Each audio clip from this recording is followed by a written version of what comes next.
家人们，我要去槟城了，就是星期一到星期三，我还会去3天2夜，小鸭鸭行李、普通行李，还有书包、训练行李，还有一个书包不知道滚去哪里了。是这样，这书不知道滚去哪里了。如果有粉丝有去槟城的话，可以来见一下我。有去信州桥。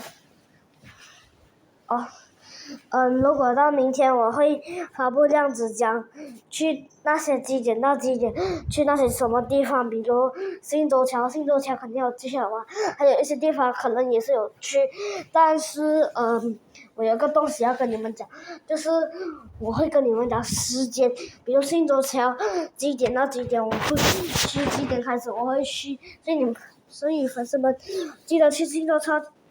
找我，还有其他地方旅游卡打卡，变。